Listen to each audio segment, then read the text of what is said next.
Hey, thanks for checking out my latest video here. Basically looking at the spoils from ToyLanta, which was this past weekend. I stopped by on Sunday with my youngest son and picked up several items for myself and a few things for him as well. And let's go ahead and take a look.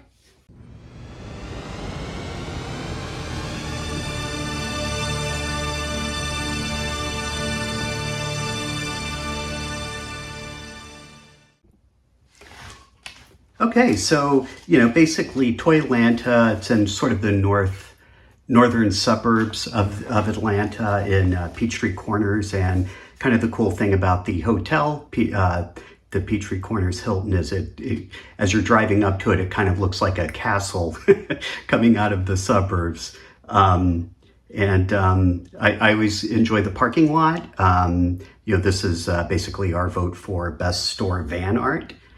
And since it's basically run by the same people as ToyLanta, which is later in the year, there's a lot of older toys, sort of like Major Matt Mason, which is a little before my toy buying time, but also things like Mego figures, superheroes, vintage Kenner Star Wars, which obviously is great. My son sort of loves the beater boxes. And I found one guy who had a bunch of toy lines I collected as a kid, like first and foremost, Big Jim, Fighting Furies, Lone Ranger, even like a Safari Adventure from Marx. Also has a nice set of Butch and Sundance, the early days figures, which are cool, and were actually sort of the body model for the Kenner Indiana Jones toy line from '82. The great thing about this particular booth is I was able to come back, and I was looking for either a Big Josh or a Big Jeff to complement my Soul Big Jim figure, seen here. And while I don't collect the $6 Million Man line, I definitely enjoyed this person's two booths. Great, sort of a great execution of running with the theme. Basically, nicely had $6 Million Man, and then a second booth for the Bionic Woman. So great stuff. All right, now let's take a look at the items I got here. So, just showing this Toy Federation sticker. They have a YouTube channel as well. I like their logo, which looks like the Filmation logo. And then basically picked up a Retro Toy Quest, the Toy Collector's Wish book, a vintage Kenner Han Bespin, and then I didn't get what I was mainly looking for, just kind of a plain Big Josh or Big Jeff. I'll get into the reasons why, but did pick up Commando Jeff here, which is from the European Big Jim 007 line from 1980. So let's take a closer look at these. All right, first up is Commando Jeff, and this is basically most of the accessories that come with him. I found the closest thing to like an accessory list or a picture that I could find online at figuresrealm.com, and it looks like I'm missing a knife, binoculars, a spear gun, a grappling hook, and a briefcase for this figure, but do have the snorkel mask and flippers, and I will show you in a minute why he comes with those and not an actual bathing suit or swim scuba gear suit or what have you.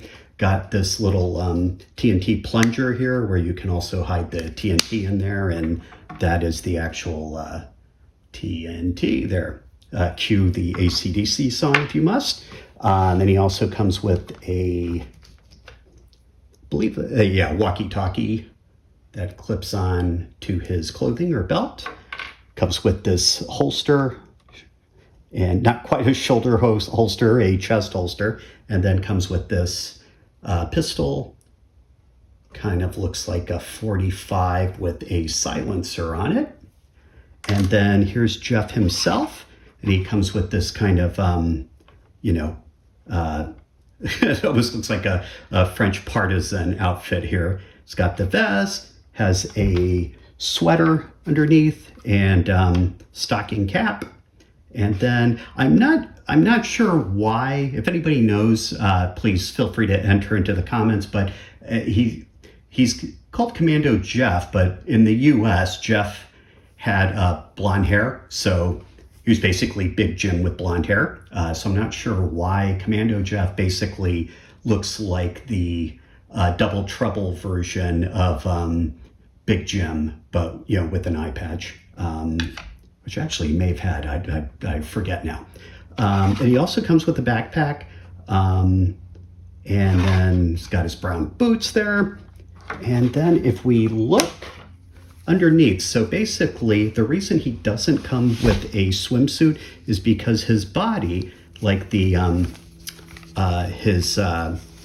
basically his briefs and his torso is black to simulate the scuba diving suit. So that's actually why he doesn't come with that particular kind of a nice invention. I'm sure to help keep the cost of the item down for the kids in Europe who would have been the market for this guy. So that is basically him. And here, let me get him off again. So as for, since he's a Big Jim, although he has the gripper hands, so he doesn't have the flat the flat hand, but he does have the karate chop back button that the Big Jim toy line had in the States, and stands nicely himself.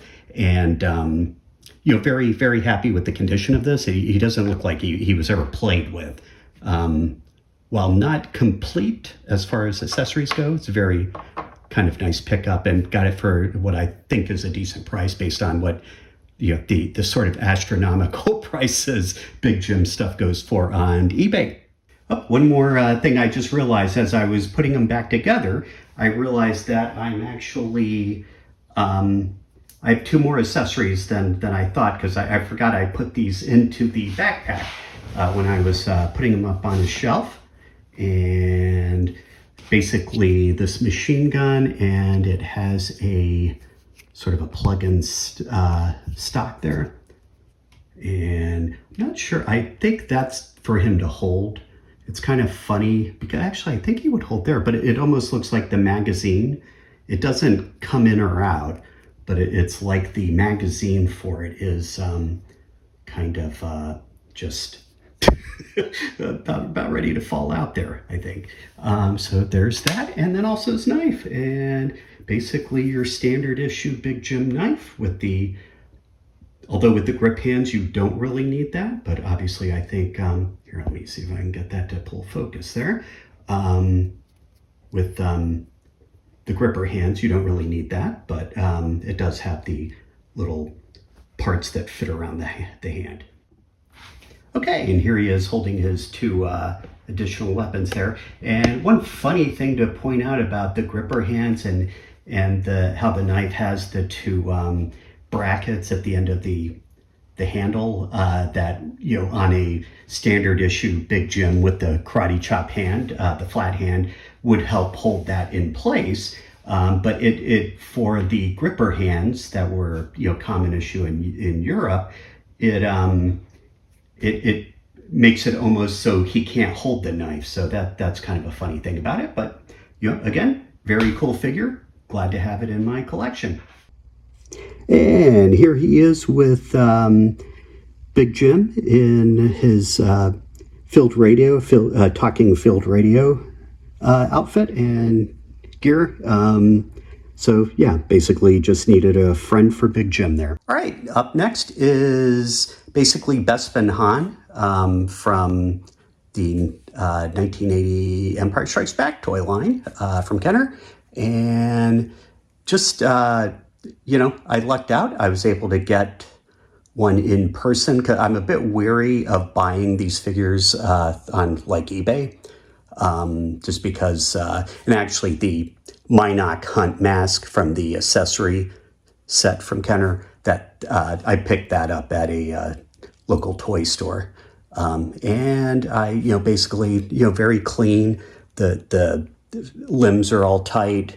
Little bit of wear on the front of his hair, and I was relieved to first time I've ever done it. The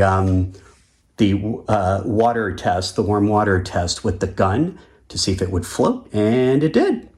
So very pleased with this guy. All right, and there he is in his forever home, mixed in there with some more modern Hasbro figures, but basically that's all I have for vintage Empire Strikes Back, with the exception of the Han Hoth, which is my childhood figure. That was basically the last Kenner figure I bought, following the almost the complete Star Wars line. Okay, yeah, and then for the last item, so I whipped by the Blue Milk, the publisher Blue Milk, and their booth, and was basically able to pick up their latest book. This is actually from Retro Toy Quest. So I live in the Atlanta suburbs, northern suburbs, and both Blue Milk and Retro Toy Presents are basically from this area, because I know when I ordered Blue Milk's last book, which I'll show in a sec, it came from Alpharetta, which is like 20 minutes from my house. But this particular book, unlike the vintage Star Wars, vintage collection Star Wars book I'll show in a sec, this one's available in hardcover, which I have here, and then also a softcover version, which is like $15 less. But the Retro Toy Quest, they also basically have art you can buy that basically looks like what they have here. So it kind of, I think the idea here is that they basically look like those old, like Sears and JCPenney Wish books that came out at Christmas time. So here's what it contains, and it has a section on Clash of the Titans, the 1980 Mattel toy line, Kenner's 1982 Adventures of Indiana Jones, an industry spotlight. So they have an interview with Kenner designer Tim Effler, who actually has his own book coming out. If you go to his website, I think it's like timeffler.com, I think, maybe. Sure, you can Google it. He actually was a Kenner designer who had left for Mattel for a while, but then he came back and he actually worked on the Adventures of Indiana Jones line from '82. And if you've seen some mock-ups of like toys that Kenner never made, just because the line didn't do well, they were actually his work. And then also LJN's Advanced Dungeons and Dragons from '83. Toy sculptor section with Rich Rowland, who I assumed worked on that line. sorry, Rich. The A-Team, 1983 from Galoob. Coleco, I can't believe Coleco was still around in 1986, but they brought us the Rambo Force of Freedom line, and then Kenner's 1986 line for Chuck Norris Karate Commandos. And then lastly is the 1991 Kenner Robin Hood Prince of Thieves toy line, which famously reused some of the Endor Ewok sets for I mean, the book is very nicely laid out. I mean, that is a quality it shares with the vintage collection book, and basically, documents the commercials, which all of which are available on YouTube. Mentions the Raiders of the Lost Ark game. Mentions which I actually mentioned earlier in this video, but the sort of how the short-lived line, well, the Indiana Jones line was short-lived as well, but how the Butch and Sundance line from 1979 influenced the figure design. And then also mentions the LJN products, and then sort of gives you a look at each of the Kenner products fairly closely. But again, a very nice book. So it covers both series 82 and then 1983's series of figures. Each one giving us about 4 figures. And then, of course, the play sets and vehicle, horse. And then here's the setup on Tim Ethler. And then basically for all the other toy lines, you get basically the same thing. And I apologize if I'm giving like sort of a short shrift on some of these, but I was kind of, by the time almost any of the toys in here came along, I was sort of, I'd moved on to collecting movie posters, so I wasn't really getting toys. And for Blue Milk, let me get this. So they have this kind of cool, very cool tome. It's like volume 1, and it covers the vintage collection. Basically takes you from, I think, where's it go? Oh, okay, it goes up to 163, which is that